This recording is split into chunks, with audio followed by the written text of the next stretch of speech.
as f double prime of x.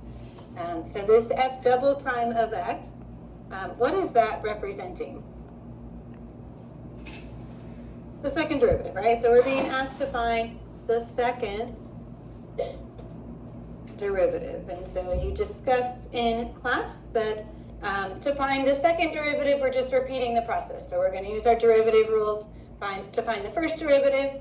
Then that gives us a new function. And so then we're just going to apply our derivative rules to find the derivative of the first derivative. And that would give us the second derivative. Okay, so our first step here is we need to find the first derivative. Is there anything that I need to rewrite in my function before I apply my derivative rules? Yeah, so the fraction. So if I didn't rewrite anything in my original function, what would I have to use to find the derivative of 5 divided by x? The quotient rule, right? And we don't want to use the quotient rule if we don't have to. So anytime we have just a constant divided by a power function, we can bring that up to the top with a negative exponent. What's the other thing? We don't have it here, but what's the other thing that we need to rewrite before we apply our derivative rules? Yeah, square root or any radical, right? So any radical we're going to want to rewrite as a power function before we apply our derivative rules. Okay, so this is just 5x to the negative 1 plus x ln of 5x minus 3. All right, so we just rewrote that constant divided by that power function.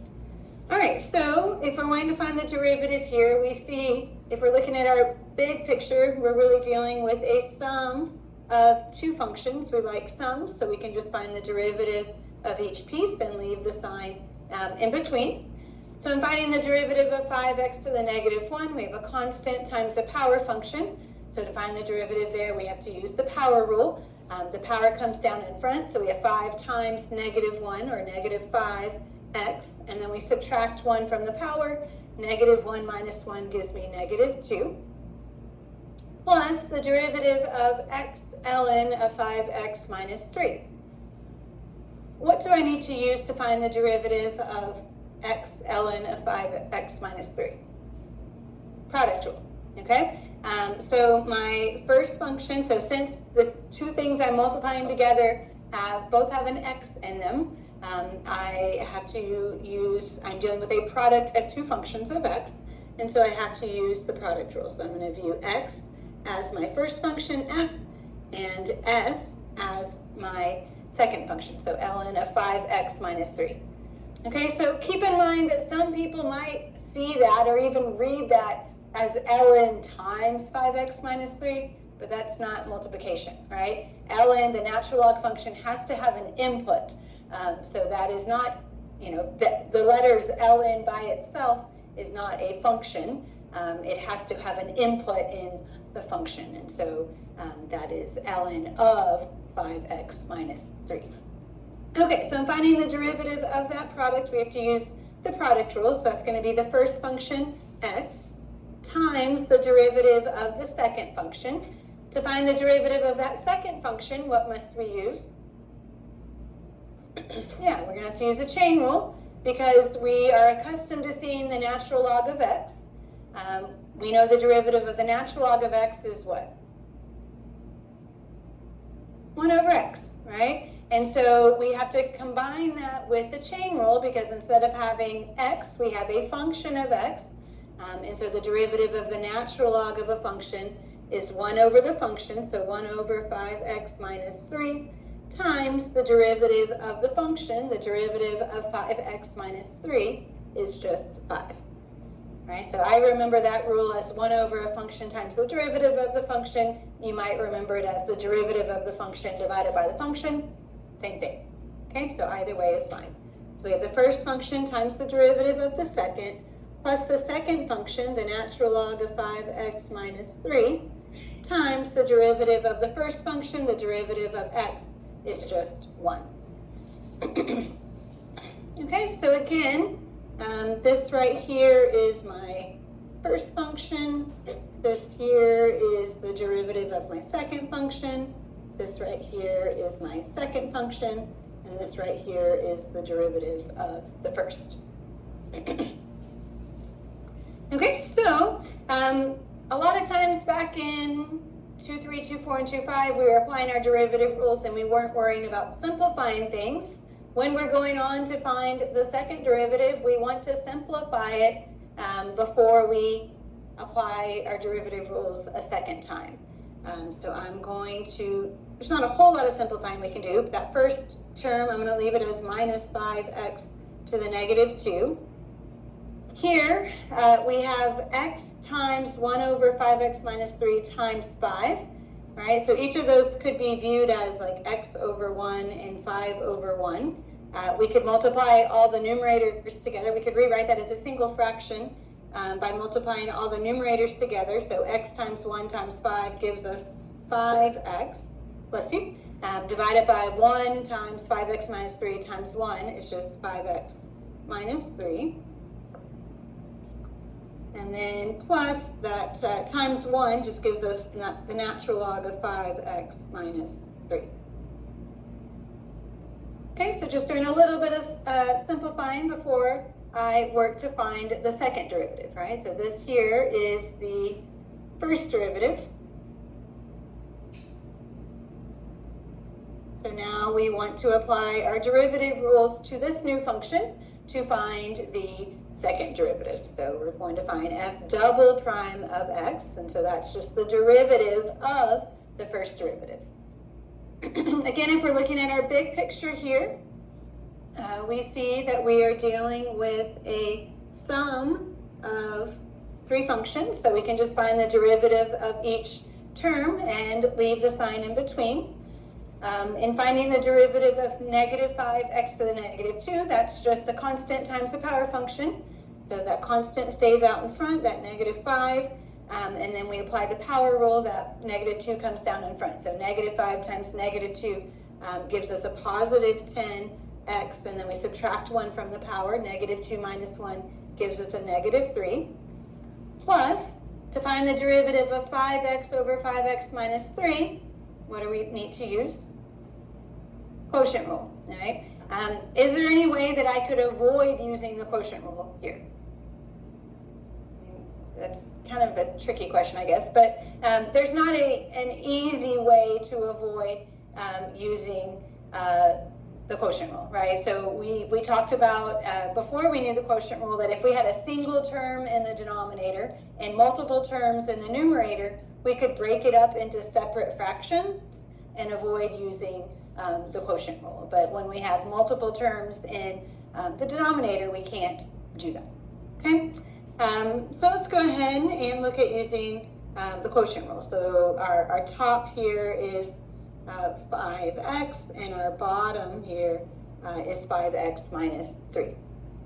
Okay, so the quotient rule tells us it's the bottom 5x minus 3 times, let me write that a little neater, 5x minus 3 times the derivative of the top, which should be 5, minus the top 5x, times the derivative of the bottom, the derivative of 5x minus 3 is just 5, all over the bottom squared. So 5x minus 3 quantity squared.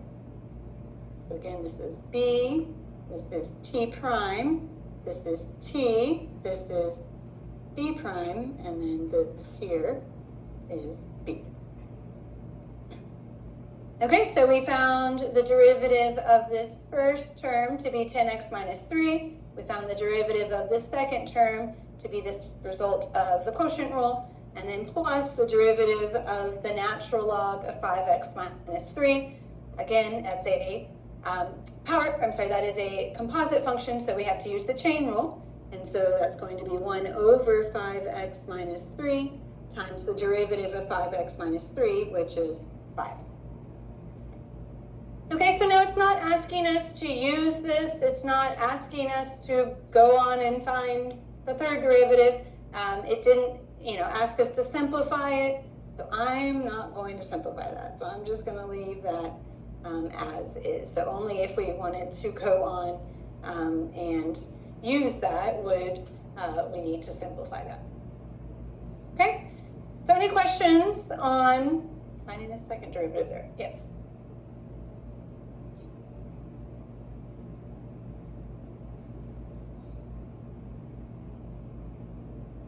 Okay, so what I was doing right here for that first piece, so this piece right here, that was the derivative with respect to x of 5x to the negative 1. And so we knew that we had a constant times a power function. And so that constant 5 stayed out in front. And then I found the derivative of x to the negative 1 using the power rule, right? So the negative 1 came down in front, and then we subtracted 1 from the power. Yeah, so from the first line, what was printed to what I have written here, I was just rewriting the function, but then from this line to this line, I was applying my derivative rules. Yeah. Yes? Mm-hmm. Yeah, so the question, just for those on Zoom, just wanted to repeat the question. So could you always avoid using the quotient rule? And the answer is yes.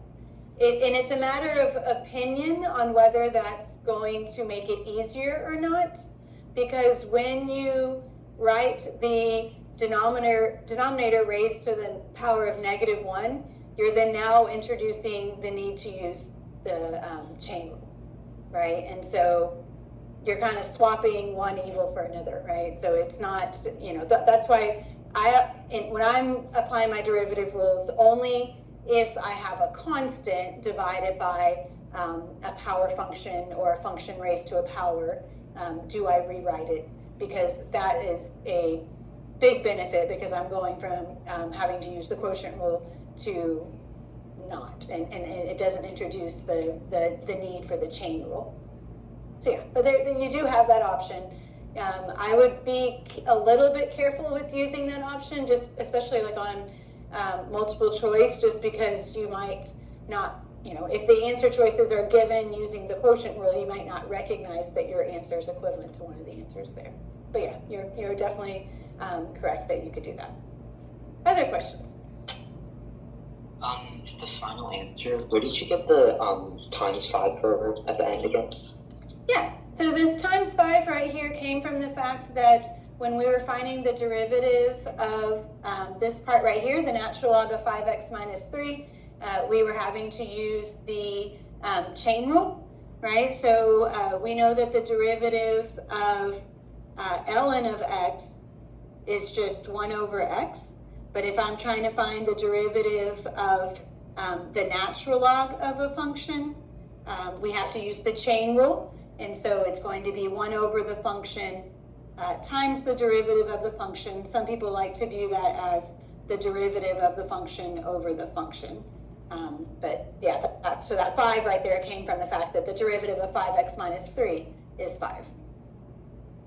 Thank you. And for the first derivative, where it has 5x over 5x minus 3, why can't you just cancel out the 5x?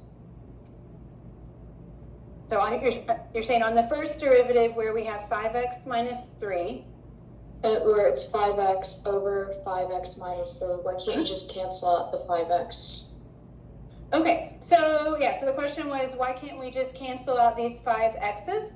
And so it's a matter of, and that's a very common thing that students want to do, but realize only if we have a product going on in the numerator and a product going on in the denominator, can we cancel out factors, right? So if we had like 5x divided by 5x times something else, then yeah, you could cancel out the 5x's. But when we have, because of the subtraction going on right here, there's no property that enables us to just cancel out those 5x's.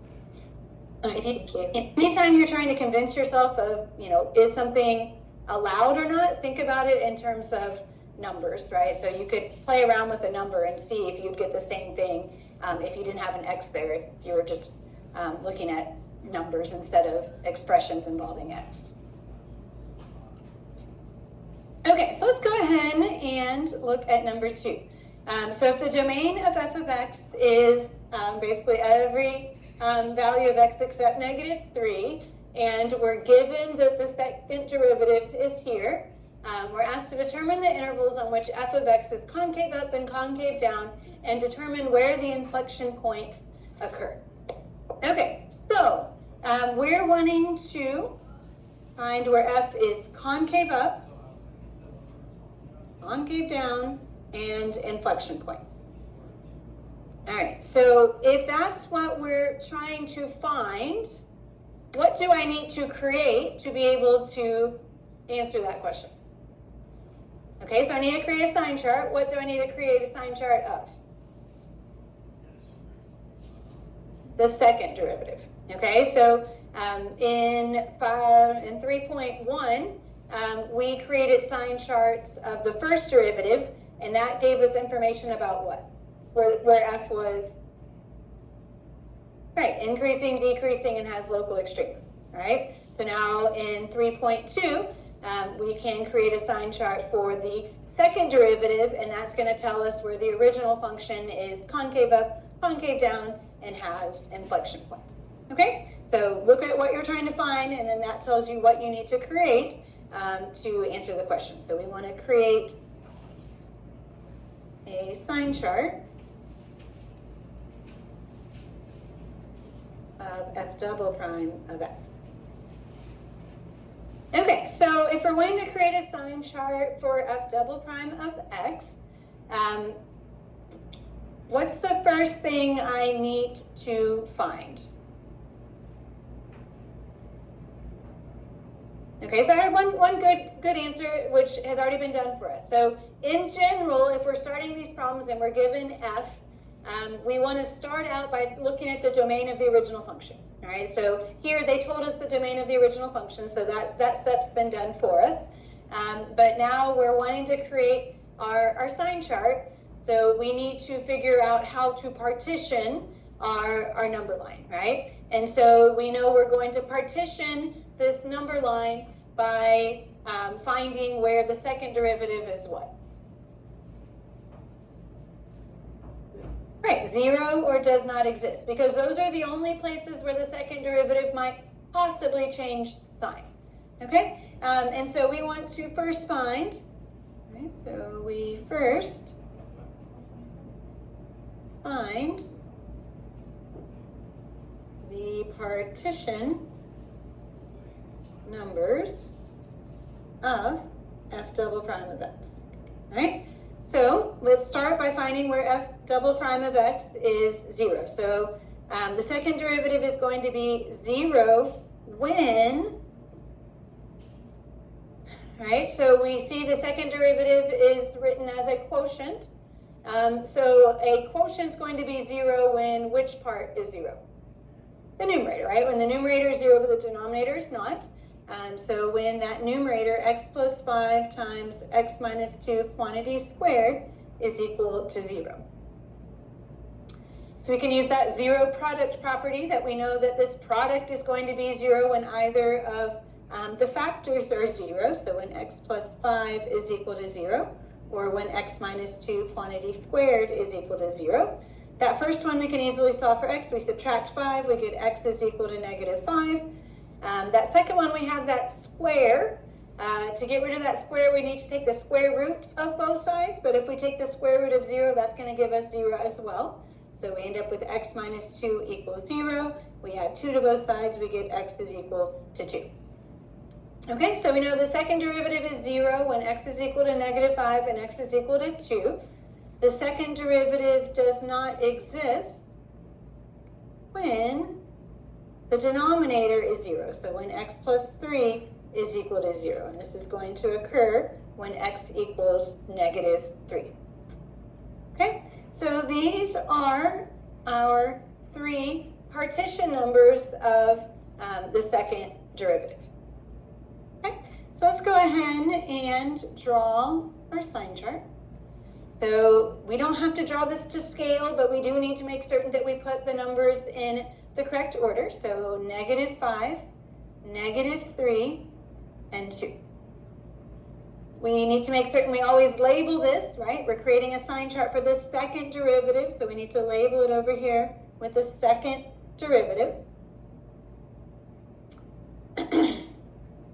Okay, and so we know that -5, -3, and 2, those are the only places where the second derivative might possibly change sign. So we know the second derivative is going to have the same sign on each of these 1, 2, 3, 4 intervals, right? So for that first interval, for all values of x that are less than -5, the second derivative takes on one sign.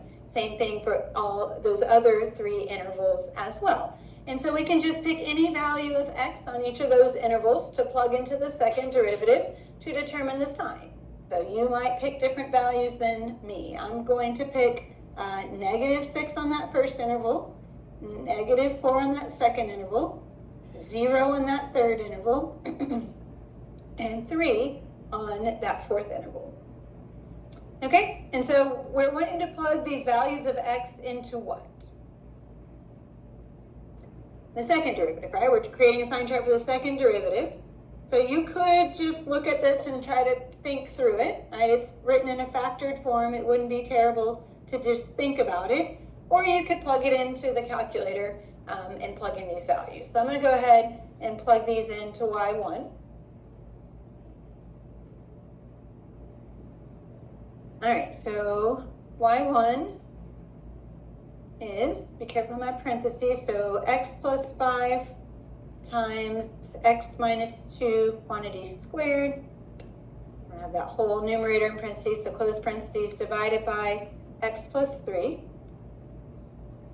I could do this on the home screen, or I could do it on the table. I'm going to do it in the table. If I do it on the table, I need to go to my table set, which is above the window. Independent needs to be changed to ask. Mine's already been changed to ask. And then I go to the table by hitting second graph. If I already have values in there, I could hit delete to clear them out. So I'm going to type in -6, -4, 0, and 3. All we care about is the sign. So we see that on that first interval, it's positive, then negative, then positive, and then positive. So let's record that down here. Yeah. Oops. So did we get it into y1? Okay, so once you have it into y1, you need to hit second window and change the independent to ask. And then once you change the independent to ask, so you just need an arrow down there, press enter on ask, then you need to hit second graph to go over to the table. And then at that time, you can just type in the values that you're wanting to plug into the second derivative. Okay. Okay, so if we do that, we get positive, negative, positive, positive. So positive, negative, positive, positive. And so this tells me that my original function f, so this tells me my original function, tells me about the concavity of my original function. So my original function is concave up, concave down, concave up, concave up, right? So when the second derivative is positive, that means that the graph is bending upward, and so we refer to that as concave up. When the second derivative is negative, that means that the graph is bending downward, and we refer to that as concave down. Okay, so we can answer the first part of the question now. So the graph is concave up on the interval from -infinity to -5, comma, it's also concave up on that third interval, -3 to 2, comma, it's also concave up on that fourth interval from 2 to positive infinity. It is concave down on the interval from -5 to -3. Okay, so one thing to point out is anytime you have a partition number of the second derivative and the second derivative is not changing sign about it, you still need to exclude that value of x from your intervals, right? So it might be tempting here to state that it's concave up from -3 to positive infinity, but you can't do that. So if it is a partition number on your sign chart, it will never be included in an interval because the second derivative is not positive at 2. okay? And so we need to make certain we're always excluding those values. Okay, so the last part is determine where the inflection points occur, okay? So what is an inflection point? What's the definition of an inflection point? Where it changes? Concavity, okay, so, and I'm hearing a little bit of both. So it's where the original function changes concavity, which is equivalent to where the second derivative changes sign. I think we kind of had half and half with that answer, okay? But the one thing we have to be careful of, it is a point, all right? So to be an inflection point, the first thing is you have to be a point on the graph of the function, all right? To be a point on the graph of the function, you must be in the domain of the original function, okay? And so if we're looking back here, the domain was all values of x except -3, all right? And so since this was not in the domain of f, it has no chance of being an inflection point. So we don't know what's going on there. If you have a value of x that's not in the domain, I know some instructors recommend drawing an open circle. I like to just draw, because there's a good chance that we have something like a vertical asymptote going on at -3. And so we know that if we have a vertical asymptote, then we do not have a point on the graph of the function at x equals -3. So therefore, how many inflection points do I have? 1, all right? So it has to be in the domain of the original function, and the second derivative has to change sign, which is equivalent to saying that the function is changing concavity. So it says just determine where the inflection points occur, and so we would say we have an inflection point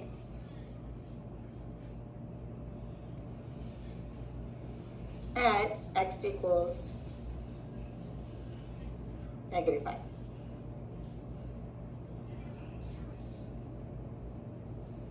Could you repeat what you said an inflection point was, like, conceptually?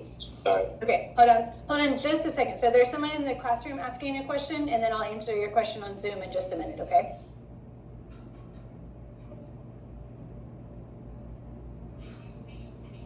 Okay, so yeah, so the question is, do we need to give the coordinates of the point? Okay, so yeah, so to give the y coordinate of the inflection point, what would I need? I would need the original function f of x, okay? And so that's why here it asked us where does the inflection point occur, because we can't actually give the inflection point because we don't have the rule for f of x. So here all we can say is that we have an inflection point at x equals -5. Okay, so the question on Zoom? Could you just quickly re-explain what you said an inflection point was, like, conceptually? Sorry for interrupting. Y'all can be quiet, I'm having a hard time hearing. Can you say that one more time? Sorry, could you re-explain what an inflection point was, like, conceptually? Sorry for interrupting. So what is an inflection point? So an inflection point is a point on the graph of the function, right? So if we were looking at the graph of a function, we're looking to see where it changes from bending upward, which is concave up, to bending downward, right? So something like this would be an inflection point, or vice versa. But the main thing is that it needs to be a point on the graph of the function. And so by definition, it's where the function is changing concavity, but at -3, it is not a inflection point because the -3 is not in the domain of the function, right? So to be an inflection point, you have to first be a point on the graph of the original function, and then the second thing is the graph has to be changing concavity there. Okay, I'm going to answer a question in the classroom, and then I'll get the other one on Zoom. Yes?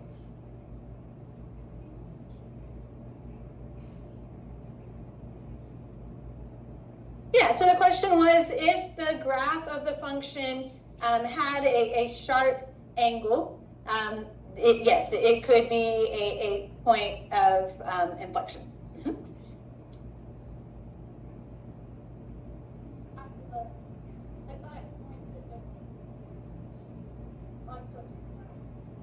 Right. So yeah. So if you have a sharp point, then the function is non-differentiable.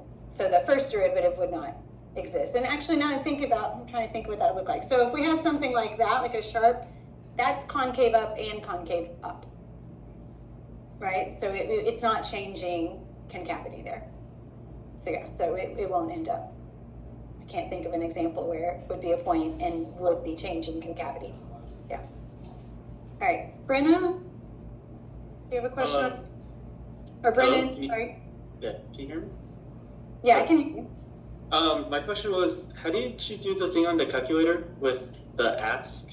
How'd you get to that screen? Sure. So on the calculator, we went to y equals, and then we typed everything into y1, and then we needed to change the table set. So if you look above the window in blue, it says table set. We hit second window, that gets us to the table set. And so then we go to independent and we hit enter on ask. And then after that, we can hit second graph to go over to the table. Thank you. You're welcome. All right, so let's go ahead and look at number 3. All right, so number 3 says, use the second derivative test for local extrema to find and classify the local extrema of this function. All right, so we just kind of convinced you that we should be thinking, all right, if I'm asked to find where a function is increasing, decreasing, and has local extrema, we're thinking create a sign chart for the first derivative. If we're trying to find where the function is concave up, concave down, and has inflection points, we should be thinking we need to create a sign chart for the second derivative, okay? So now we're going to confuse you by, in number 3, we're using the second derivative in a non-standard way. Okay, so this second derivative test for local extrema, right? So I'm connecting the two things that I told you not to connect, right? We should be connecting first derivative, increasing, decreasing, local extrema, second derivative, concave up, concave down, inflection points. And so this second derivative test for local extrema is a non-standard use of the second derivative. Okay, so it's not, it's a completely separate thing from creating sign charts, and it's going to help us out after our exam 2. When we get into, now we're talking about local extrema. After exam 2, we'll be talking about absolute extrema, and we're going to see that this second derivative test becomes very useful and makes things a lot easier for certain situations when we're talking about absolute extrema in our optimization problems after exam 2. Okay.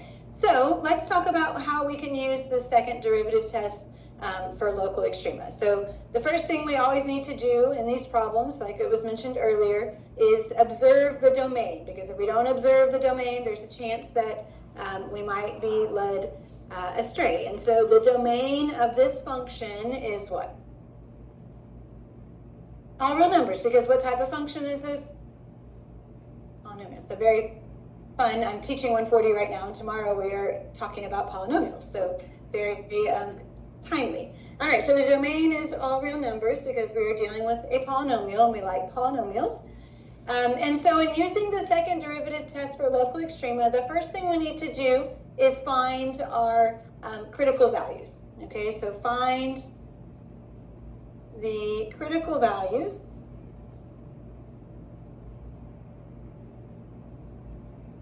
of f of x, right? Because if we're finding local extrema, that is where the local extrema might occur. Okay, so to find the critical values of the function, what's the first thing I need to do?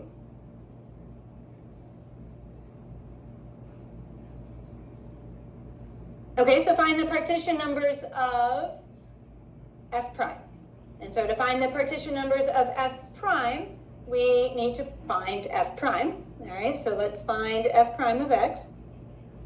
If we find the derivative here, we see we have a constant times a power function, so that power comes down in front. Things cancel and give me 2x, and then I subtract 1, so 2x squared. plus, again, we have a constant times a power function. That 2 comes down in front, the 2's cancel, and we have 5x, and then minus 12, and then plus 0. So we're wanting to find where f prime of x is equal to 0. So f prime of x is 0 when 2x squared plus 5x minus 12 is 0. We can factor that into 2 linear terms. We have 2x and x. We know that 1, we have this negative sign in front of our constant, so one's going to be a plus and one's going to be a minus. So think about our factors of 12. We have 1 and 12, 2 and 6, 3 and 4. We have to involve this 2 as well. So I can very quickly see that 3 and 4 is going to work out, because if I multiply that 4 by the 2, I'm going to end up with 8. And I know that when I subtract 8 and 3, I would end up with 5, which is that middle term. We need that middle term to have a plus sign, so we need the plus to go in front of the 4 and the minus to go in front of the 3. And so we could come off to the side and check that factoring. If we FOIL it out, 2x minus 3 times x plus 4 gives us 2x squared plus 8x minus 3x minus 12. We combine those middle terms. We have 2x squared plus 5x minus 12. So we do indeed get what we were expecting. Okay, so we know that this is going to be 0 when either of those factors are 0. So when 2x minus 3 is equal to 0, or when x plus 4 is equal to 0. So 2x equals 3, x is equal to 3 halves. Subtract 4 from both sides, x is equal to negative 4. Okay, so since the domain of these are my partition numbers of f prime, but since they are both in the domain of the original function, they are my critical values. Okay, and so when we're using the second derivative test, if you look back in your notes, we can only use the second derivative test when in the case where it causes our first derivative to be 0. Okay, so here we don't have to worry about the first derivative being undefined because we're dealing with polynomial. But so these two are my critical values, and there's specifically critical values that cause the first derivative to be 0. Okay, and so what does that tell me about the tangent line? All right, so if we're thinking about the graph of this function, if I were to draw the tangent line, the line that's tangent to the curve at x equals 3 halves and x equals negative 4, what would be true about that tangent line? So it would have a 0 slope, which means that it would, what would it look like? Horizontal line. Okay, so this second derivative test is using that idea that we're going to have a horizontal tangent line at these values of x. Okay, so then what the second derivative test tells us is that we can plug in these critical values into the second derivative to figure out what the concavity is at those points. All right, so the second thing we need to do is evaluate the second derivative, right, because it's called the second derivative test. So we're going to evaluate the second derivative at x equals negative 4 and x equals 3 halves.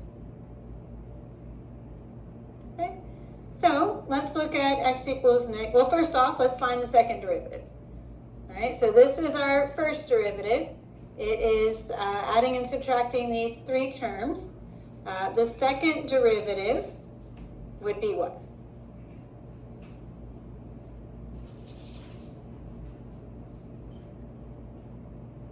Or x plus 5. Okay? And so now notice the difference between when we are using our standard use of the first derivative and the second derivative.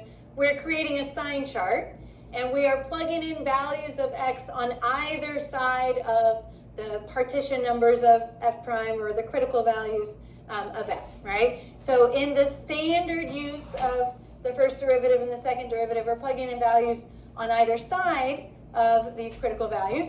Now we're actually plugging in the critical value, okay? So at x equals -4, we're finding f double prime of -4. So we're plugging it with -4 for x. We have 4 times -4 plus 5. All we care about is the sign of this. So 4 times -4 is -16. -16 plus 5, that's going to give me a negative number. Okay? So, second derivative is negative. What does that tell me in terms of concavity? Concave down. Okay? So we are dealing with a point where we have a horizontal tangent line and the graph is concave down. What does it look like is going to occur there? A local max. Okay? So we have we're dealing with a point where we have a horizontal tangent line. We know we have a horizontal tangent line because it caused the first derivative to be 0. We know it's concave down because it caused the second derivative to be negative.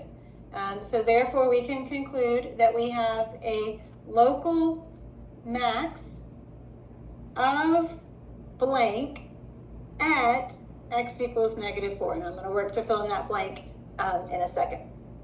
Okay, so we need to do the same thing for the other critical value, x equals 3/2. Again, we're plugging in the 3/2 into the second derivative. So 4 times 3/2 plus 5. Again, what I really care about is the sign. 4 times 3/2 plus 5 is positive.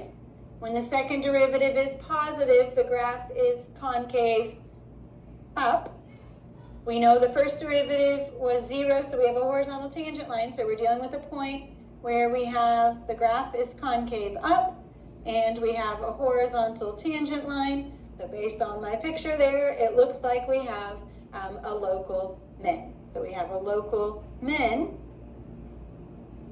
of blank at x equals 3/2. Yes? Yeah.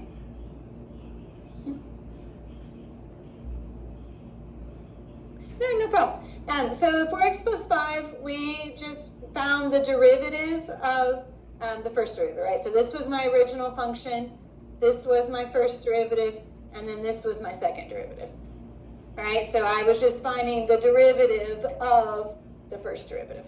So the derivative of 2x squared plus 5x minus 12. Yeah, no, you're good. Okay, and so this is kind of along the lines of the question earlier. If it had asked me on number 2 to find the inflection points, I would need to give the y coordinate of the point, and I would find that by plugging it into the original function. But we didn't have the original function on number 2. Here it asks us to find the local extrema, so we're needing to know what the y coordinate of the point is. We would find that by plugging it into the original function. So I'm not going to take the time to plug that in, but if I plug in those values of x into the original function, I would get, if I plug in f of -4,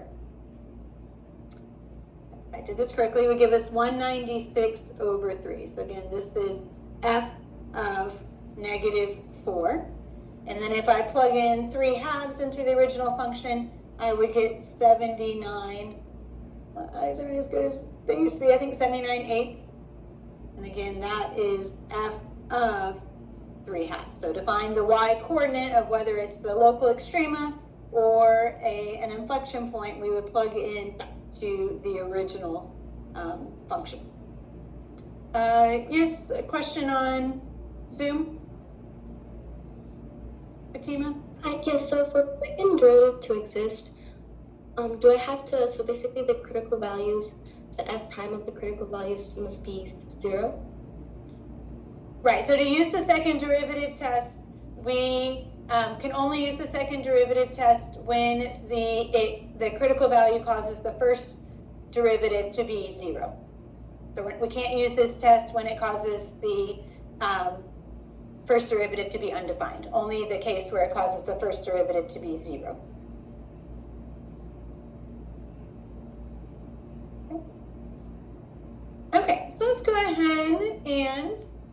at number 4. A question?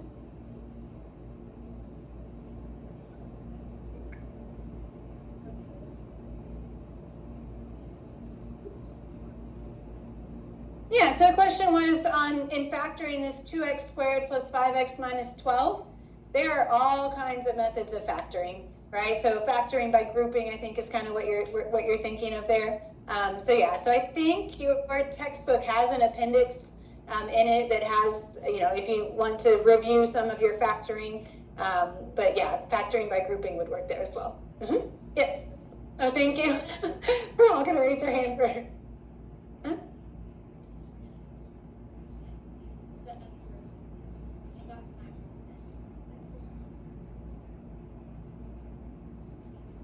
Say that one more time.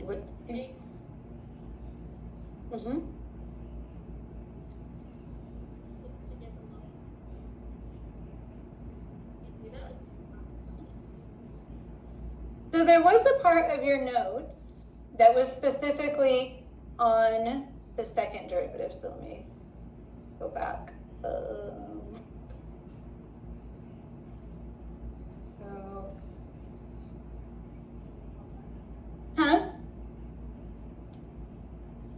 Yeah, so there was a part of your notes.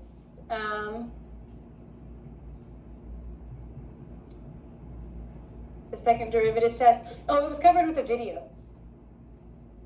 It was covered with a video. Were y'all not assigned? Yeah, so you want to typically think of,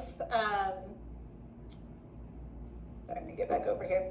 You want to typically think of, if you're asked to find local extrema, you want to create a sign chart. Like, that's the standard way. But there are ways that you can be forced to use the second derivative test for local extrema, right? So if you had the excuse me, if you had the function rule, then yeah, you could always just create a sign chart for the first derivative and determine your local extrema that way.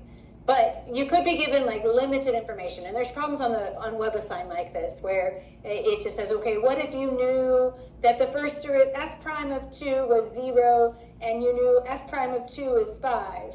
What conclusion can be made?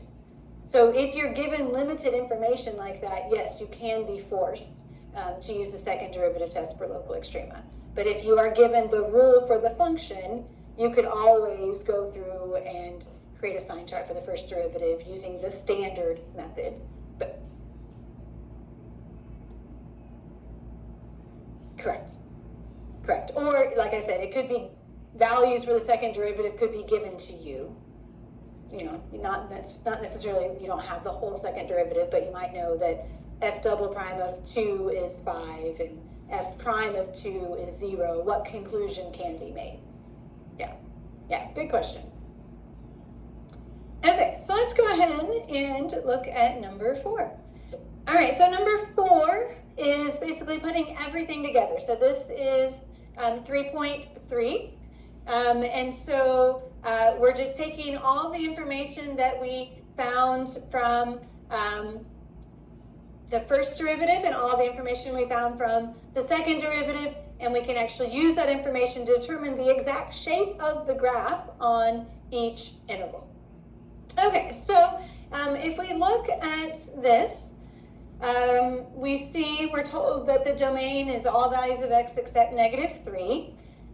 The second bullet point, we're given points on the graph. So let's start with that because that's easier than this other stuff. So let's plot. So f of -7 is 3 means that the graph passes through the point -7, 3. So -7, 3. F of 2 equals 3 means that the graph passes through the point 2, 3. F of 6 equals 6 means that the graph passes through the point 6, 6. And then f of 8 equals 8 tells me that the graph passes through the point 8, 8. Okay? We're told that x equals -3 is a vertical asymptote. So I'm going to draw this vertical line x equals -3 because we know that is going, our function is going to have infinite behavior at -3. So we need to keep that in mind as we are approaching that vertical asymptote. And then we see that the next two bullet points are giving us information about the first derivative. And then the last two bullet points are giving us information about the second derivative. So we can take this information and use it to create a sign chart for both the first derivative and the second derivative. Okay, so if I'm doing this for the first derivative, I'm looking at that first set of bullet points. I pay attention to where things are changing. So we see that things are changing at -3, 2, and 8. So I'm going to put -3, 2, and 8 on this sign chart. This is a sign chart of f prime, so let's go ahead and label it f prime. We're told f prime is positive on the interval from 2 to 8, so it's positive on that third interval, and then it's negative on the first interval, the second interval, and the fourth interval. Okay, so I've taken that information, I'm going to put check marks, I've put that information onto my sign chart. So this gives me information about the original function. So we know that when f prime is negative, the original function is doing what? Decreasing, so it's going to be decreasing on the first and the second and the fourth interval. When f prime is positive, we know f is increasing, so we know f is going to be increasing on that third interval. Okay, so then we can do the same thing with the second derivative. All right, so we see that those last two bullet points are dealing with the second derivative. We see things are changing at -7, -3, and 6. So negative, longer. Right, so -7, -3, and 6. So notice what I'm doing here is kind of aligning my values with what I have above. Not necessary, but it's just going to make it easier. So the -7, I lined up my -3s on my two sign charts. My -7 is to the left, and then my 6 is between 2 and 8. Just is going to help me in a minute when I'm combining these sign charts. Okay, so this is a sign chart for f double prime. So we're told f double prime is positive on the interval from -infinity to -7, so that's that first interval. It's also positive on the interval from -3 to 6, so that's that third interval. So we can check that off. And then we're told that the f double prime is negative on the interval from -7 to -3, and on the interval from 6 to positive infinity.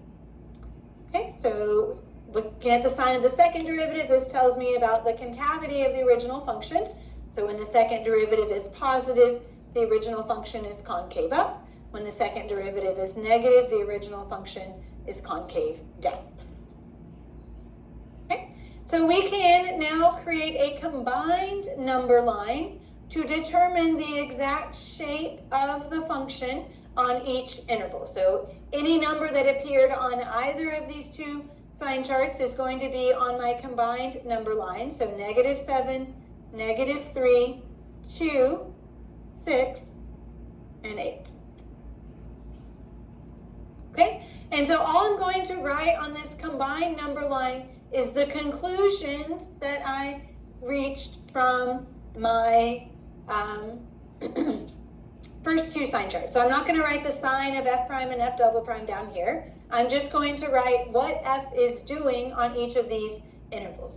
And I'm going to write this below my number line. So f is decreasing until I get to -3, right? So it's decreasing from -infinity to -3, which would mean these two intervals here. Then it's decreasing on the interval from -3 to 2. Then it's increasing on the interval from 2 to 8. So that would be increasing from 2 to 6 and 6 to 8, right? That 2 to 8 interval was broken up into 2. And then it's decreasing from 8 to positive infinity.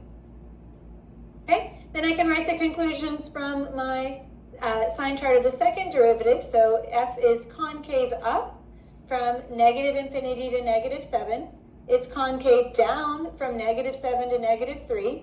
It's concave up from -3 to 6, so concave up on the next two intervals, and then concave down from 6 to positive infinity, so concave down on those last two intervals.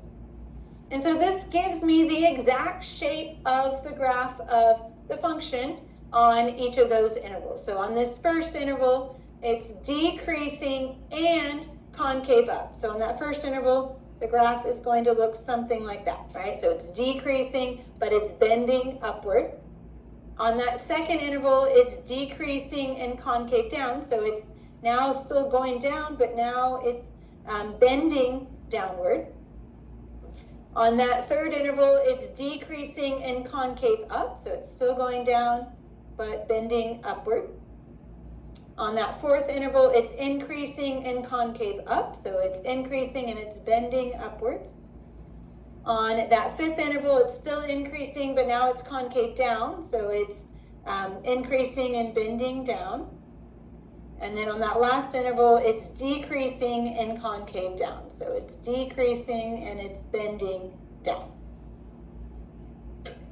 Okay, so now we know the exact shape of the graph of the function on each of these intervals. Just so that I can see them while I'm looking at my graph, let me put this over here.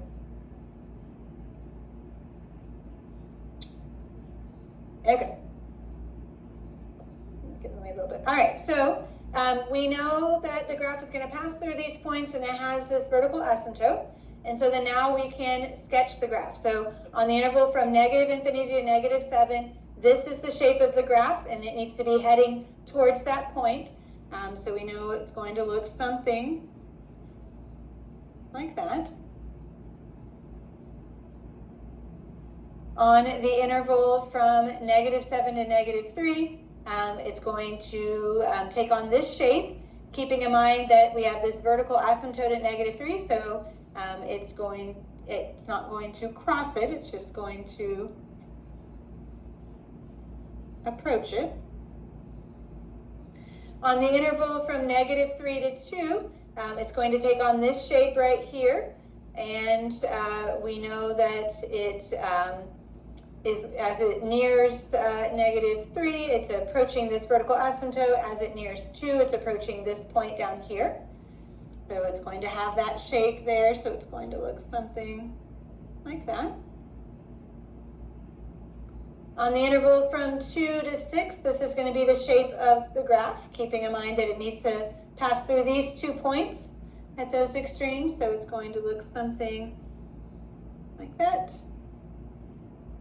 On the interval from 6 to 8, it's going to take on this shape.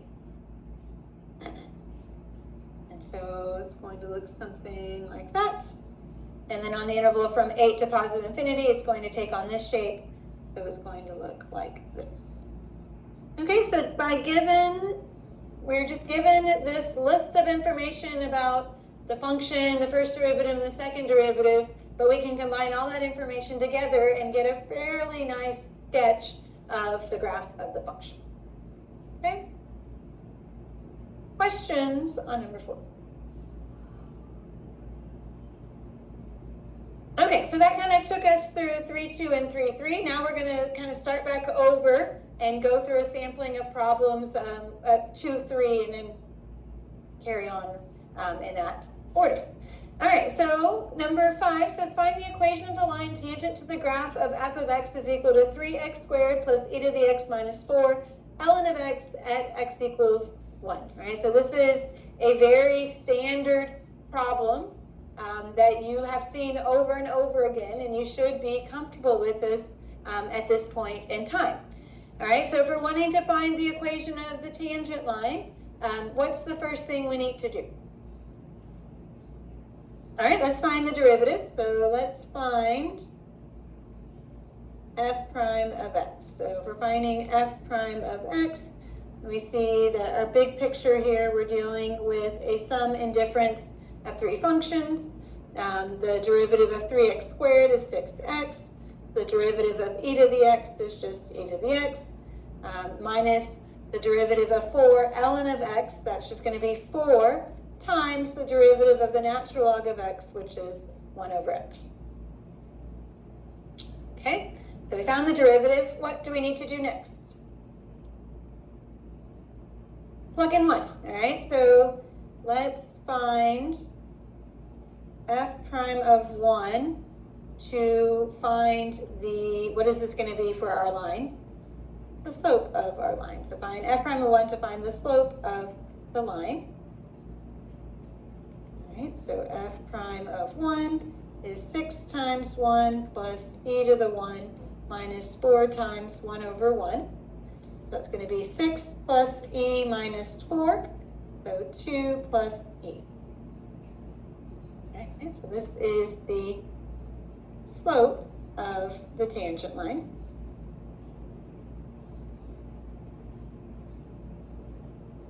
What else do I need? I need the y value. So how do I find the y value? Plug in 1 into the original function. All right, so find f of 1 to find the y coordinate of the point. Yep, the original function, f of 1.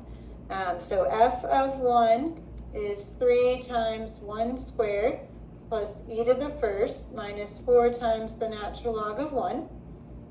So that's 3 plus e minus natural log of 1. What is that? So natural log of 1, that's what power must I raise e to get 1? Right, so e raised to the 0th power is going to give me 1. The natural log function returns the power, so this is returning 0. So 3 plus e minus 0 gives us 3 plus e. All right, so now we have everything we need to find the equation. All right, so we're trying to find the equation of the line.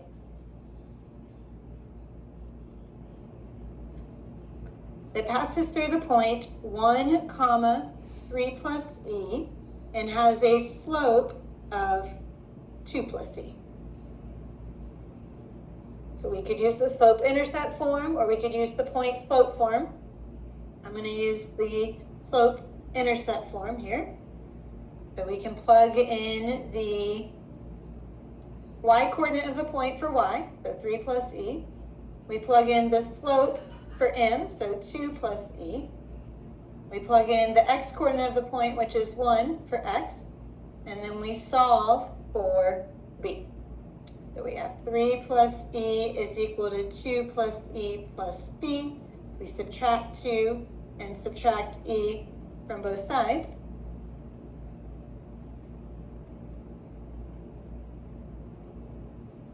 And we get b is equal to 1. So we know the slope of our line is 2 plus e, the y-intercept of our line is b, and so plugging that in to the slope-intercept form, y equals 2 plus e times x plus 1. So it looks a little strange because of that e in there, but we don't want to round anything unless we have to, and so here we can give things in exact form by leaving that e in there. Yes? Yeah, so you could have gone through and you could have used y minus y1 is equal to m times x minus x1. Yeah, you could go through using that and you would get the same thing. Huh?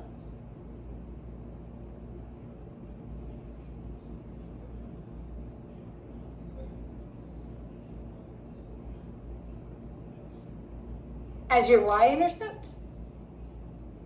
Or are you saying if you put it in this? No, you're good. No, you're good. Yeah, but yeah, you could go through and use the other form of the equation of a line, and you would get the same. So this would be fine, right? So I mean, this really is the simplified. You know, you might be tempted to want to distribute that x.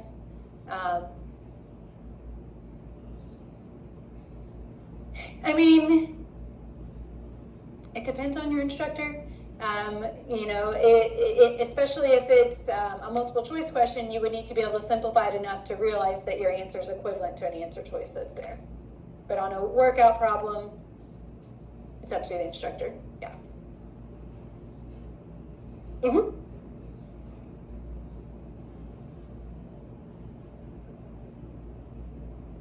Yeah, so what we're doing in using the slope-intercept form, we did plug in the x for 1 here to be able to solve for the b.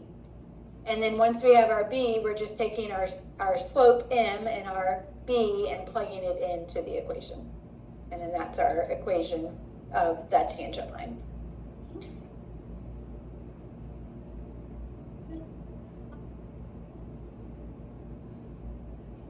Okay.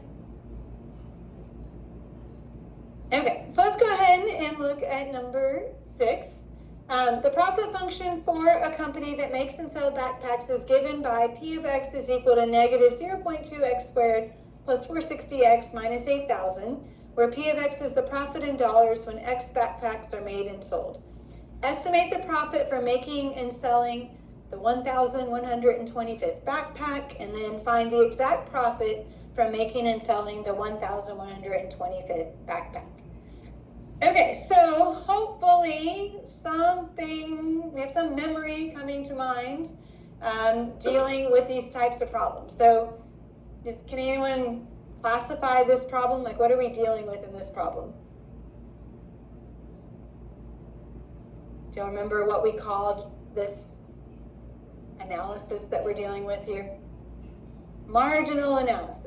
Okay, so when I say the word marginal, if I asked you to find the marginal revenue function, what would you do?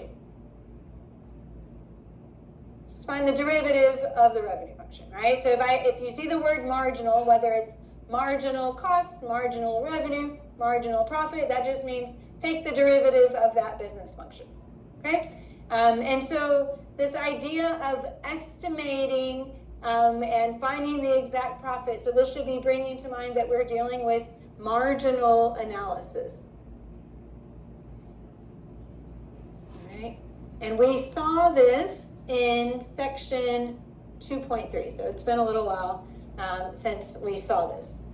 Okay, and so when we're dealing with marginal analysis, we have to pay attention, and you can look back at the first week in review problem set that covers exam 2 material. It has some great more details on this. But basically, if we see the word estimate, we know we're going to use the derivative. If we are asked to find the exact value, we're going to use the original function. Okay, so estimate, we are going to use the derivative.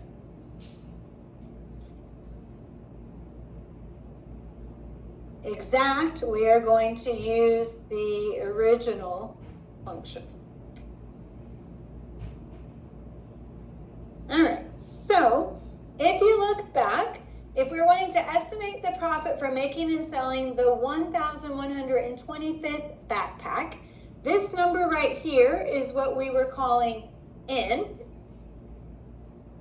And then we were wanting to evaluate the derivative of my business function at 1 less than N, okay? So we need to find the derivative. So P prime of X is, so we're dealing with a sum and difference of these 3 terms. So the derivative, that 2 comes down in front, negative 0.2 times 2 gives me negative 0.4x plus 460. So we're wanting to evaluate the derivative at n minus 1. All right, that's what we concluded back when we were talking about this marginal analysis. Here n is 1,125, so we're going to evaluate the derivative at 1,124. And so if we plug that in, we get negative 0.4 times 1,124 plus 460.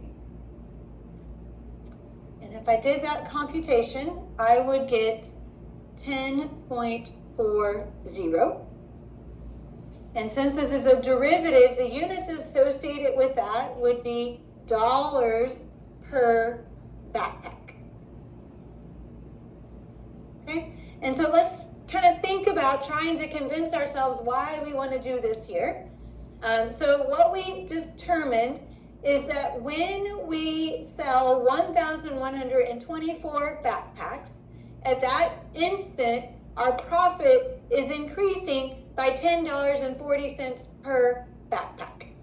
Okay, and so we can use that to estimate the next backpack, right? Because when we sell 1,124 backpacks, it's increasing at $10.40 per backpack. That means that if we increase the number of backpacks by 1, my profit is going to increase by $10.40.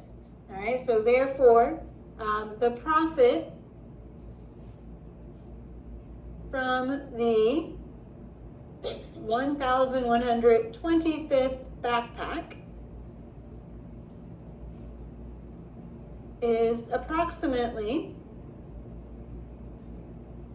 $10.40, right? Because the derivative gives me the rate of change. It gives me that instantaneous rate of change. And so we know that when we are selling 1,124 backpacks, at that instant, the profit is increasing by $10.40 per backpack. So that gives me an estimate to how much my profit is going to increase by if I increase the number of backpacks by 1. And so that gives me an approximation to how much profit we're going to get from the 1,125th backpack. Okay? Part B says find the exact profit for making and selling the 1,125th backpack. Here, this is our N. If you look back at the 2.3 notes, to find the exact profit, it's going to be P of N minus P of N minus 1. So here that would be P of 1125 minus P of 1124. Right? And we're plugging this into the original function. Right? So if I plug the original function into my calculator,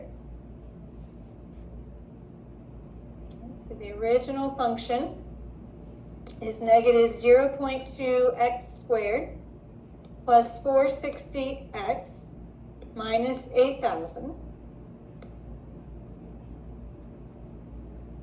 Okay. And then if I do that whole table set, independent ask, go to my table, delete things in there. If I plug in 1125, I might have to scroll over here to see the values. I get 256,375.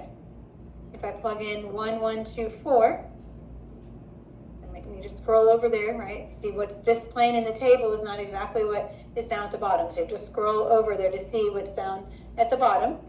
And so that's the profit from selling 1,124 backpacks. And so if I subtract the 2,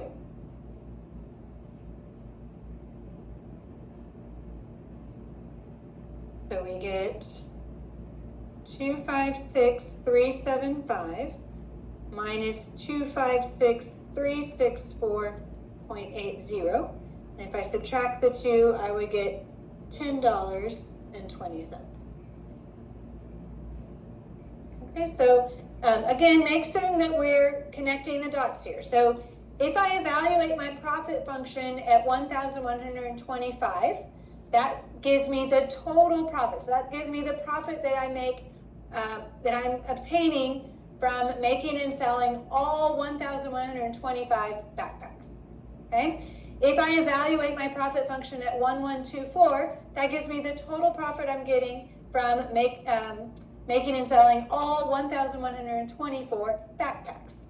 So if I subtract the 2, the only difference between those two numbers is the 1,125th backpack, right? The 1,125th backpack isn't included in this computation, but it is included in this one. So the difference between the two gives me the exact amount of profit that I'm getting by increasing from 1,124 to 1,125. Yes.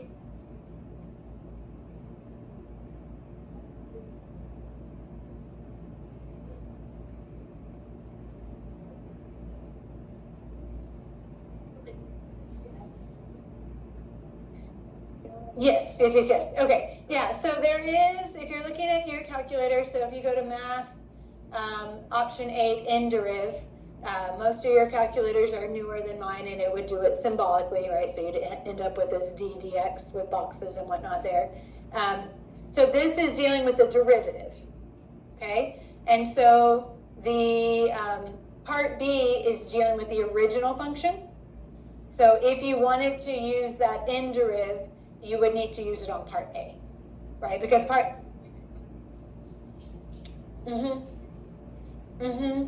it's not going to save you a whole lot of time, right? And because this function here was pretty nice, and so finding the derivative was not bad at all. But if you were dealing with a problem like this and it was an ugly function that you would have to involve a lot of rules to find the derivative of, then yeah, you could use that inderiv command.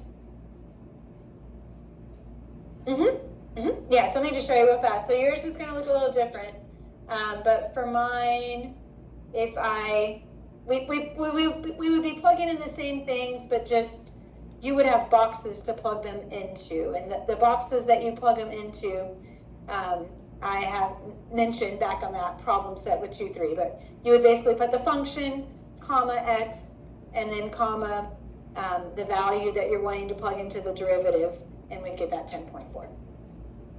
You're welcome. All right, so let's look at number 7. All right, so if f of x is equal to x times 2 to the x minus 4 quantity cubed, all divided by log base 3 of 8 minus 7x squared, what is f prime of x? Oh geez, yeah, there's a lot going on in this problem. Okay, so let's kind of come up to the side, and well, let's first say, what is our big picture here? What am I dealing with?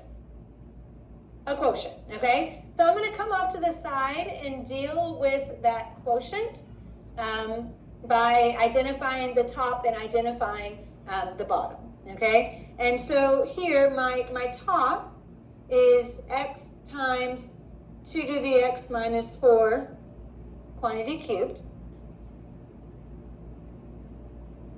And my bottom is log base 3 of 8 minus 7x squared. Okay, so we know that when we use the quotient rule, we're going to need to know my top and my bottom. We're also going to need to know the derivative of the top and the derivative of the bottom. So let's go ahead and work at finding the derivative of the top. Okay, so in finding the derivative of the top, what am I going to have to use? Okay, so I hear product rule and I hear chain rule. All right. So I'm going to view this x as my first function, and then this 2 to the x minus 4 quantity cubed, I'm going to view that as my second function. Okay, and so we know in using the product rule, it's going to be the first function x times the derivative of the second. But when we're finding the derivative of the second, we see we are dealing with a composite function, so we have to use the chain rule, right? We don't have just x to the third, we have a function of x to the third. And so in applying the chain rule, that 3 comes down in front, the inside remains as is. We subtract 1 from the power, so now it's raised to the second power. And then we multiply by the derivative of the inside. The derivative of 2 to the x is the natural log of 2 times 2 to the x, minus the derivative of the constant by itself is just 0. So I'm just going to leave that off. All right, so we have the first times the derivative of the second, right? So we're not done yet. So this is the first. This is the derivative of the second, plus the second 2 to the x minus 4 quantity cubed, times the derivative of the first. Thankfully, the derivative of the first is much easier. The derivative of x is just 1. So the first times the derivative of the second plus the second times the derivative of the first. Okay? So we also need to find the derivative of the bottom. To find the derivative of the bottom, what are we going to have to use? chain rule, right? Log base 3 of a function of x. We don't have log base 3 of x. We have log base 3 of a function of x, so we have to involve the chain rule. So this is going to be 1 over the natural log of 3 times 1 over the function, so 1 over 8 minus 7x squared, times the derivative of the function. The derivative of 8 minus 7x squared is negative 14x. Okay, so then now we just need to put all this into the quotient rule. So my derivative is just the bottom log base 3 of 8 minus 7x squared times the derivative of the top. So I'm going to put the whole derivative of the top in parentheses. So x times 3 times 2 to the x minus 4 quantity squared times the natural log of 2 times 2 to the x plus parentheses 2 to the x minus 4 quantity cubed. I'm going to leave off that times 1 because it's not going to change anything. So again, this is my bottom. This is my derivative of the top. So the bottom times the derivative of the top minus the top, x times 2 to the x minus 4 quantity cubed, times the derivative of the bottom, 1 over the natural log of 3 times 1 over 8 minus 7x squared times negative 14x. So this is the bottom times the derivative of the top minus the top times the derivative of the bottom, all over the bottom squared. So log base 3 of 8 minus 7x squared quantity squared. So this is the bottom squared. And thankfully, we are not being asked to use this, and so we don't need to do any simplifying. So we're just going to box that as our answer.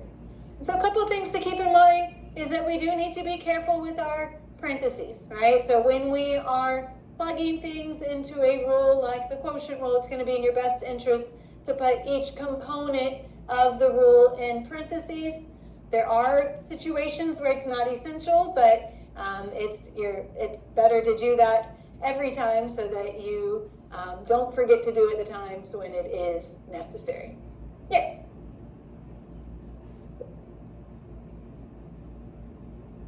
The derivative of the bottom? Okay, so this b prime right here was the derivative of log base 3 of 8 minus 7x squared. We know that, I come up to the side here. So the derivative of log base 3 of x is 1 over the natural log of 3 times 1 over x. Some people learn that as 1 over the natural log of 3 times x, or 1 over x times the natural log of 3. People remember it different ways, right? And so here, instead of having just an x in there, we have a function of x. So to find the derivative of log base 3 of a function of x, we have to involve the chain rule, which would be 1 over the natural log of 3 times 1 over f of x times f prime of x. And so then again, you could combine it into a single fraction. Some people remember it as f prime of x divided by f of x times the natural log of 3. Yep. All right, let's look at another one. If f of 2 is equal to 2, so basically we're given all this information about f, f prime, g, and g prime, and then we're given our function symbolically, right? So here we're not given, we don't know what f is, we don't know what g is, and so this is another way of being tested on our rules. And so if we're trying to find h prime of 2, we need to find the derivative, and then we need to evaluate it at 2. If we're looking at the big picture here, we see that we're dealing with what? A quotient again, okay? And so I'm going to formally define here, since this is written as functions of x, I'm going to define my top as t of x. T of x is 4f of x squared. And then I'm going to define, I'm going to skip a little space, and then I'm going to define my bottom b of x as x times g of x. Okay, and so in applying the quotient rule, I need to know the derivative of the top and the derivative of the bottom. So let's find the derivative of the top. Okay, so the top is a constant times f of x squared. So to find the derivative of the top, what do I need to use?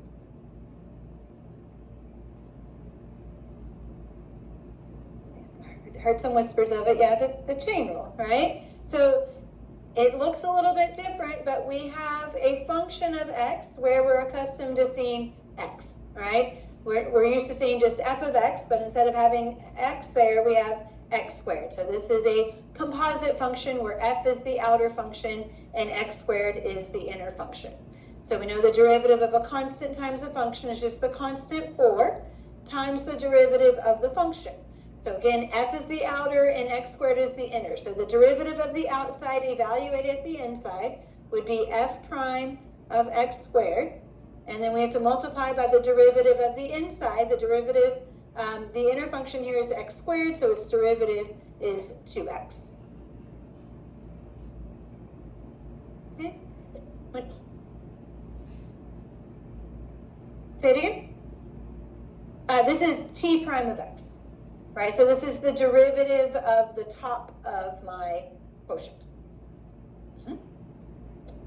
And so then my bottom is x times g of x. So I need to find the derivative of the bottom here. And so to find the derivative of the bottom here, what do I need to use? The product rule, right? So my first function is x, my second function is g of x. So this would just be the first function x times the derivative of the second, so g prime of x, plus the second g of x, times the derivative of the first, the derivative of x is just 1.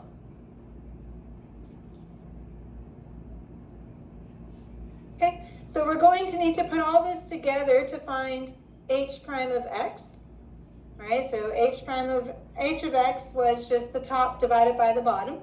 And so we have to use the quotient rule here. So to find the derivative here is just going to be the bottom, b of x, times the derivative of the top, t prime of x, minus the top, t of x, times the derivative of the bottom, b prime of x, all over the bottom squared, so b of x squared.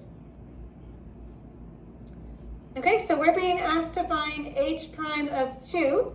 So now we need to plug in 2 for x. All right, so when x equals 2, what do we have? So t of 2 would be 4 times f of 2 squared. So 4 times f of 4.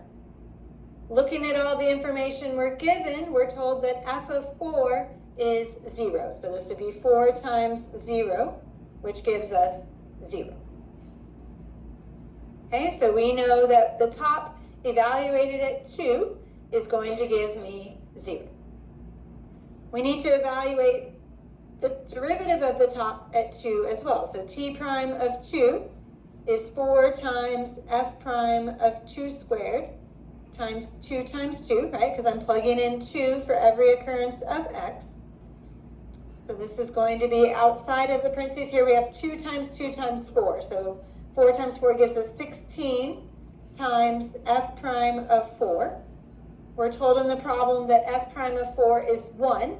So this is 16 times 1, which gives us 16. Okay, if I evaluate the bottom at 2, b of 2, plugging in 2 for every occurrence of x, we have 2 times g of 2.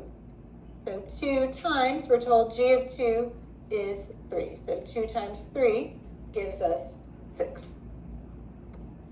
If we evaluate b prime at 2, we have 2 times g prime of 2 plus g of 2 times 1. I'm going to leave off that times 1 because it's not going to change anything. So this will give us 2 times g prime of 2, we're told is 5, plus g of 2, we're told, is 3. So 10 plus 3 gives us 13. So we're being asked to find h prime of 2, so plugging in 2 down here, h prime of 2 is b of 2 times t prime of 2 minus t of 2 times b prime of 2 all over b of 2 quantity squared. Okay. Plugging everything in, we see b of 2 is 6. T prime, that was our b of 2. T prime of 2 is 16. T of 2 is 0. B prime of 2 is 13. All over b of 2, which again was 6, squared. So 6 times 16 .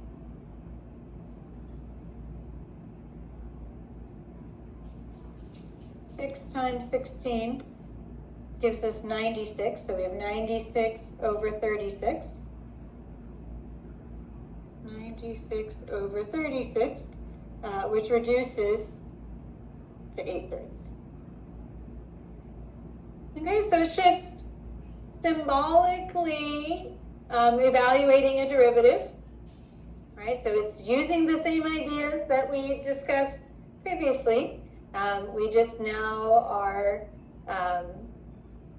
we don't actually know what the rule F and G are. So we're having to go through and use the given information to kind of work our way through the puzzle. Yes?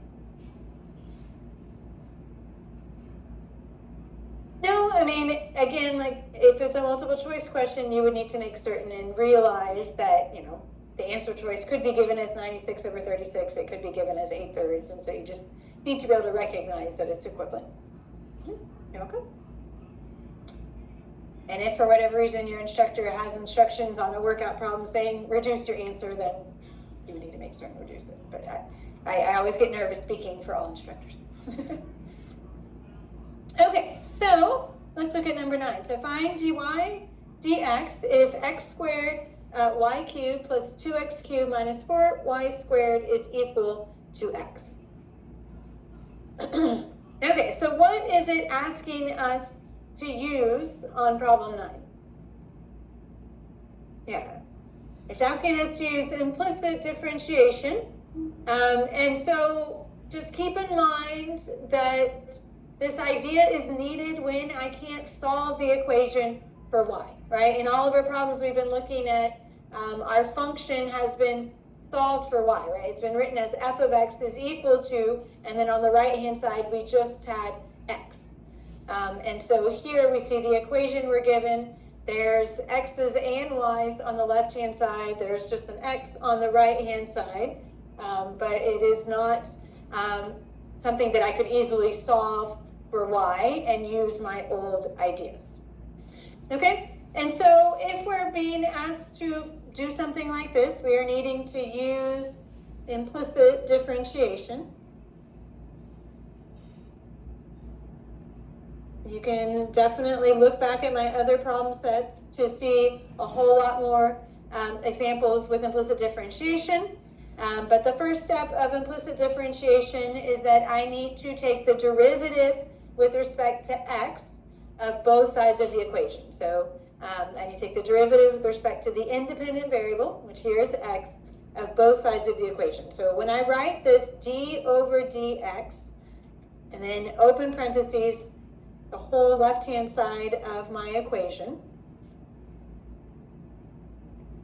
And then on the right-hand side, I need to take the derivative with respect to x of x. Okay? And so realize, so some people see that and they read that as the derivative times all this stuff. And then on the right-hand side, the derivative times x. And that's not what it is saying. So it looks very similar to dy over dx, right? dy over dx is the derivative.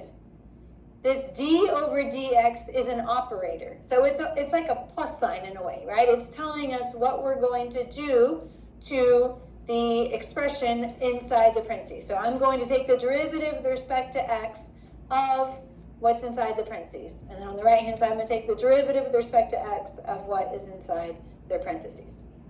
Okay, so if I look at this left-hand side, we see that we're dealing with a sum and difference of 3 terms.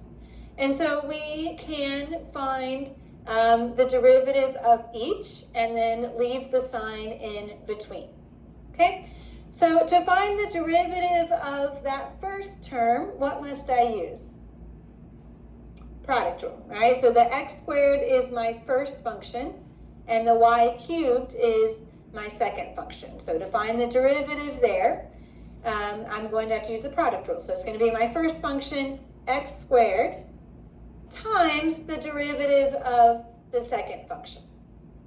Okay, so when we're doing implicit differentiation, so if we're taking the derivative with respect to x, we're going to use our normal rules that we've been using in all the previous problems when we see an x. But when we see a y, we have to keep in mind that y is a function of x. And so anytime we're taking the derivative of something involving a y, we have to involve the chain rule.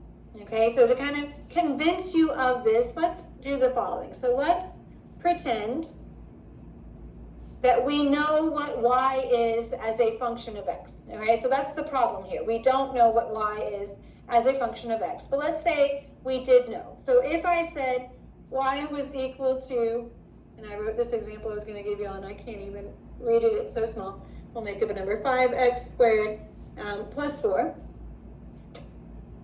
Okay, and let's say that I asked you to find the derivative with respect to x of y cubed, right? Because that's what I'm trying to do down here. Right now I'm trying to take the derivative of y cubed. Well, that would just be taking the derivative of 5x squared plus 4 quantity cubed. And so if I told you to take, lost my operator there. Okay. If I told you to take the derivative of something like this, I think most people would be pretty comfortable finding the derivative of that. All right, so to find the derivative of 5x squared plus 4 quantity cubed, what would I need to do? I need to use the chain rule. So that 3 comes down in front. That inside remains the same. We subtract 1 from the power, so 3 minus 1 gives us 2. And then what do we have to multiply by? Yeah, the derivative of the inside, which would be, well here we have the specific function. So the derivative of 5x squared plus 4 would be 10x, right? So I think most people are comfortable with that, all right? But this is what we should be thinking about in the back of our mind when we are trying to find the derivative of y cubed down below. And so we see that this 5x squared plus 4, that's what we were calling y. And then this 10x is dy dx. And so it becomes 3y squared times dy dx. Okay? And so I'm just trying to convince you of why we always have that dy dx at the end when we're dealing with implicit differentiation. We're keeping this in mind in the back of our mind. So the derivative of y cubed, that we have to use the chain rule. Y is some function of x, and so the 3 comes down in front. The inside y remains the same. We subtract 1 from the power, so we have 3y squared, but then we have to use the chain rule. We have to multiply by the derivative of the inside, so dy dx. So this is the first times the derivative of the second, plus the second y cubed times the derivative of the first. So that first just involves x, so we can use our regular rules. The derivative of x squared is just 2x. Okay? Plus the derivative of 2x cubed, again, y is not appearing in there. Use our regular rules. The derivative of 2x cubed is 6x squared, minus the derivative of 4y squared. This now involves y, so we have to involve the chain rule. So that is a function raised to a power. So the derivative, the power comes down in front. We have 4 times 2 gives us 8 The function on the inside remains the same, y. We subtract 1 from the power, so we ended up with y to the first, or just y. And then we multiply by the derivative of the inside, dy dx. And then on the right-hand side, the derivative of x is just 1. Okay, so just to make certain we can follow along here, this is my first, this is my derivative of the second, this is my second, and this is the derivative of my first. Okay? All right, so when we are using implicit differentiation, that is the one line of calculus. After that, it's just algebra. Because what do I need to do? I'm being asked to find dy dx, so now we have an equation that has dy dx in it. We need to solve it for dy dx. Okay? And so I'm going to take off my labelings of what this is, just because it's going to get a little confusing otherwise. Okay, so then what we do is we look for the terms that have the dy dx in them. So this first term has a dy dx in it. The second term does not. The third term does not. But the fourth term does. And then on the right-hand side, there's no dy dx.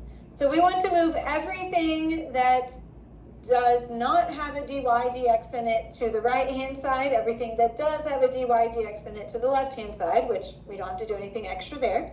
So I'm going to subtract 2xy cubed and subtract x squared from both sides. So 2xy cubed and subtract 6x squared from both sides. So y cubed times 2x, I just put the constant in front. So this is the same thing as 2xy cubed. So these cancel out, these cancel out. I go over here, we now have x squared. I'm going to move that 3 in front as well. So 3x squared y squared times dy dx minus 8y times dy dx is equal to 1 minus 2xy cubed minus 6x squared. And so then now everything on the left-hand side has a dy dx in it. I can factor that out in front. So if I factor that dy dx out in front, I'm left with 3x squared y squared in that first term minus 8y is what I'm left with in that second term. That right-hand side remains unchanged. And then I divide both sides by what is inside those parentheses. So dy dx is equal to 1 minus 2xy cubed minus 6x squared, all divided by 3x squared y squared minus 8y. And so we were able to find the derivative of y with respect to x, even though I was unable to solve that original equation for y. And so then we could use that to find the slope of the tangent line for any particular point on the curve. Okay, questions about implicit differentiation? Okay. All right, we're doing good on time. All right, so this next one, a ship is observed to be 5 miles due north of port and traveling due south at 2 miles per hour. At the same time, another ship is observed to be 12 miles due west of port and traveling due east on its way back to port at 3 miles per hour. What is the rate at which the distance between the ships is changing at that time? Okay, so what type of problem are we dealing with here? Related rates. So it's important that we read that and we're able to classify it and say, okay, this is a related rates problem. So this is related rates. Okay, so if we're dealing with a related rates problem, you can look back at your notes or you can look back at the problem set that I went through last week in the week in review. But our first step is to draw a picture and introduce variables. Okay, so we realize that there's two ships here. So I'm going to call this first ship, ship A, and then this second ship, I'm going to call ship B. And they're both traveling in relation to the port. So I'm going to make a little dot here and say this is the port. And then ship A is observed to be north of port. So I'm going to put ship A up here above the port to represent that it is north of the port. And it is traveling south. So I'm going to connect these two dots. And then off to the side, I'm going to draw an arrow pointing down to remind me that it tells me that it is traveling south. Okay? Ship B is observed to be due west of port. So I'm going to put ship B over here. I'm going to connect these two dots. And I'm told that it's traveling due east on its way back to port. So I'm going to draw a little arrow to represent that it is traveling back to port. And then I'm going to connect the 2 points A and B as well. So if I'm dealing with A is indeed due north and B is indeed due west, then I know that I'm dealing with a right triangle. Okay? And so we want to introduce variables for all sides of this triangle that are changing as time passes. Okay? And so as time passes, the two ships are heading back towards port, and so we know the distance that each of the ships is from port is changing. Is this hypotenuse of the triangle changing as well as the ships travel? Yeah, it's also changing as well. So this, I'm mentioning this because this is different than the problem, I believe, in your notes with the ladder sliding down the wall, right? When that ladder is sliding down the wall, the ladder has a length associated with it, and it doesn't change, okay? And so we didn't have to introduce a variable for that ladder because that side of the triangle was not changing. So you always have to ask yourself, you know, how many dimensions of my object are changing, and those are the ones that you need to introduce variables for. Okay, so I'm going to call the length of this side of the triangle little a, the length of this side as little b, and then the hypotenuse c. Okay, so that was step one. Draw a picture, introduce variables. Okay, step two is interpret all of the information in the problem in terms of the variables and figure out what it is we're being asked to find in terms of the variables. All right, so a ship is observed to be 5 miles due north of port. What variable is that? A. So A is 5 miles. Okay. It's traveling due south at 2 miles per hour. What is that representing? Ooh, I don't know why it always wants to do that. dA/dt, right? That is the rate of change of the distance that ship A is from port. Okay?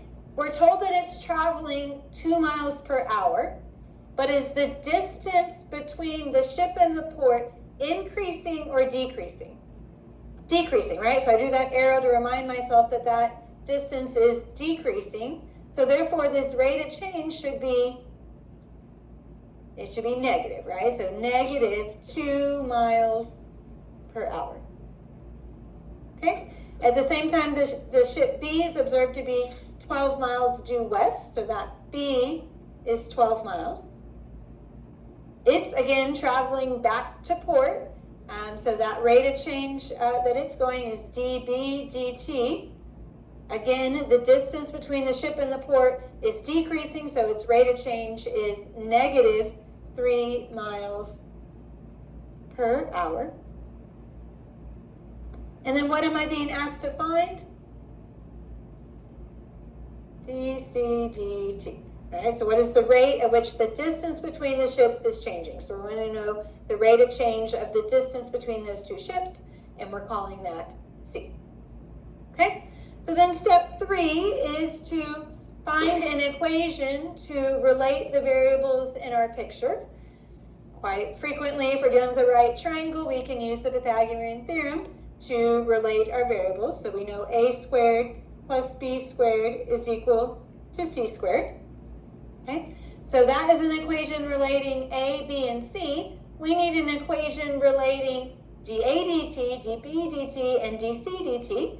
So our step 4 is to take the derivative with respect to time of both sides of the equation.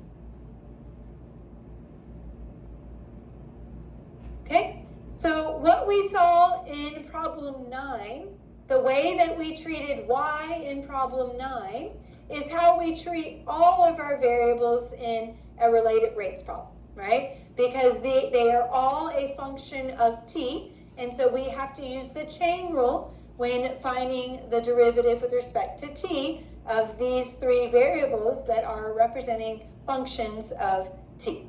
So we're dealing with a sum here, so we can find the derivative of each term and add. The derivative of a squared, if we're taking the derivative with respect to time, that's a function raised to the second power, so that 2 comes down in front. The inside remains the same. We subtract 1 from the power, so 2 minus 1 gives us 1, and then we multiply by the derivative of the inside, which is dA dt. And so we have the same thing for each of these. So plus the derivative of b squared is 2b times dB dt. And then on the right hand side again, we have a function raised to the second power, so we have to use the chain rule, so 2c times 2c dc dt. Okay, so do I have all the information I need to be able to find dc dt? No, what am I missing? C, right? So if we look at this, we have all of the information listed out over here to be able to find dc dt. The only thing I don't have is c. All right, so we still need c, and so we can use this to solve for c. So we know a squared plus b squared is equal to c squared. A is 5, b is 12. So we know 5 squared plus 12 squared is equal to c squared. So 169 is equal to c squared. Take the square root, we would technically get a plus and or minus, but we're talking about a distance, and so we would just look at the positive version. So c is equal to 13. So c is equal to 13 miles. And so then step 5, we plug in all of our information. So we have 2 times 5 times negative 2 plus 2 times 12 times negative 3 is equal to 2 times 13 times dc dt. So on that left-hand side, if we do that arithmetic, we get negative 92 is equal to 26 times dc dt. Divide both sides by 26, we have dc dt is equal to negative 92 divided by 26, which gives us negative 46 over 13. And so the fact that that rate of change is negative tells me that the distance between the ships is decreasing. And so our answer, we could say the distance between the ships is decreasing by 46/13 miles per hour at that point. So the distance between the ships is decreasing by 46/13 miles per hour. All right, we made it to the last question, which is super exciting. All right, Madison, you have a question? Yes, so in my class, my professor, she canceled the 2's in the thing. Mhm. But when you do that, you get like, I did that originally and I got a different answer, so I was just wondering, like, are you not supposed to cancel the 2's, or Yeah, if you cancel the 2's, right, so you could basically divide both sides of this equation by 2. And so then this 2 would go away, this 2 would go away, and this 2 would go away. In the end, if you solve it and reduce it, you should end up with the same answer if you did it correctly. Okay, maybe I just did it wrong. Because I got like 2, like just 2 by itself. So on the left-hand side, if you canceled the 2's, on the left-hand side, you'd have 5 times negative 2 plus 12 times negative 3. And then you wouldn't have that 2 over there, so you divide both sides by 13. And so you should get that negative 46 over 13. Okay. Okay, never mind. I figured out what I messed up on. Thank you. You're welcome. Okay, so let's go ahead and look at this last problem. So given the graph of f prime of x below, all right, so very important thing to point out, so f prime of x. So given the graph of f prime of x below, and the domain of f of x is negative infinity to positive infinity, find a lot of information. So A, the intervals on which f of x is increasing, decreasing. B, the x value for which f of x has local extrema and classify. C, the intervals on which f of x is concave up, concave down. And D, the x values for which f of x has inflection points. Whew. Excuse me. Okay, so back to kind of what we started talking about at the very beginning. Hopefully you see that A and B are connected and C and D are connected, right? Because A is talking about increasing, decreasing. B is talking about local extrema. So if I wanted to find those pieces of information the standard way, what would I need to do? Create a sign chart of f prime, okay? So if I'm looking at A and B, I would want to create a sign chart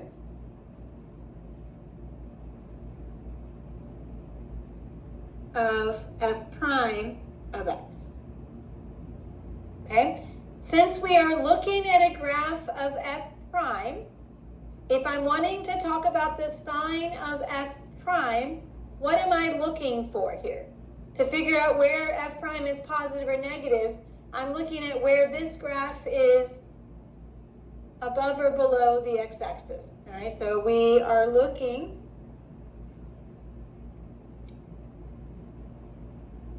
at whether it is above or below the x-axis, right? Because the y coordinates of these points represent f prime. And so we know that the y coordinate of the point would be positive if it's above the x-axis. The y coordinate of the point would be negative if it's below the x-axis. Okay? And so we see that it is changing sign at what values of x? At 0 and 6. Okay? And so we see that f prime is positive when this graph is above the x-axis. So it's above the x-axis from negative infinity to 0. It's below the x-axis from 0 to 6. So it's going to be negative from 0 to 6. And then it's above the x-axis from 6 to positive infinity. So it's positive from 6 to positive infinity. And so then that gives me information about f, right? When f prime is positive, f is increasing. So f is increasing on the first and the third interval. When f prime is negative, f is decreasing. And so we can give the answer to part A that f is increasing on the interval from negative infinity to 0 and on the interval from 6 to positive infinity. F is decreasing on the interval from 0 to 6.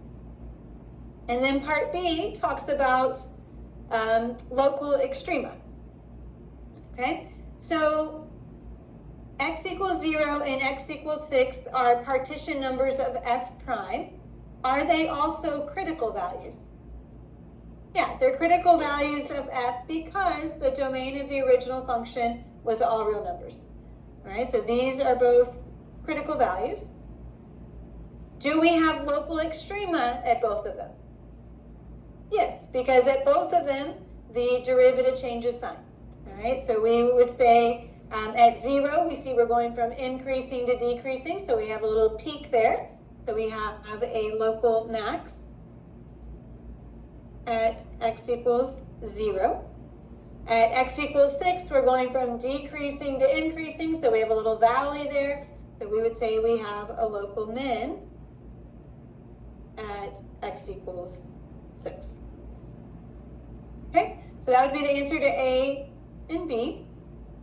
I know we're out of time, so thank you for your patience, but we're almost there. Okay, so C and D. All right, so C and D, we're asking for where is F concave up, concave down, and where does F have inflection points? What do I need to do to answer the questions in C and D? All right, we know the second derivative gives us that information. So we need to create a sign chart for f double prime of x. Okay, this is where we have to think a little bit. So f double prime of x is the derivative of what I'm looking at now. Okay, so if I'm thinking about the sign of f double prime of x, what am I looking at on the graph of this function? The slope. So since f double prime is the derivative of this graph,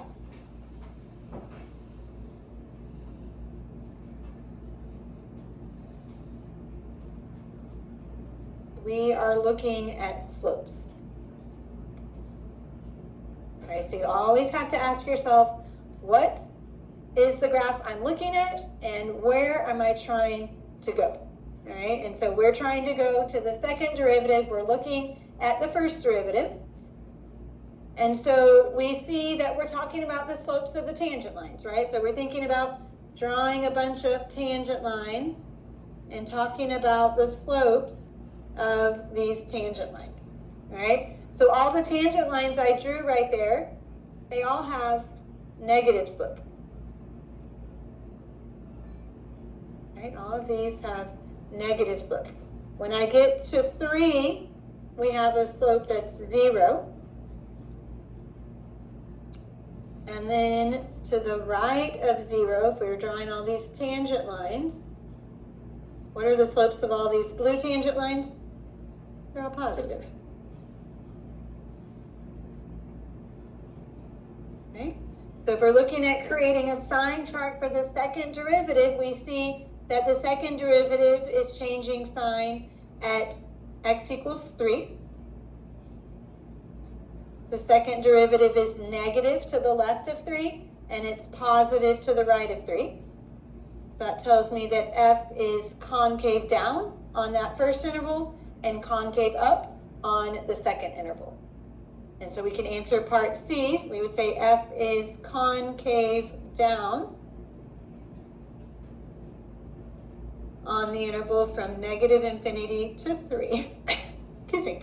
F is concave up on the interval from 3 to +infinity. And then D, do we have an inflection point? Yes. All right, so remember, to be an inflection point, the first thing is you have to be a point. So is x equals 3 a point on the graph of f? Yes, and we know that because it's in the domain, right? And so it is a point on the graph of the original function. The function is changing concavity, and so we would say we have an inflection point at x equals 3. All right, so again, I'll get these solutions posted. Hopefully they'll post them by tomorrow morning.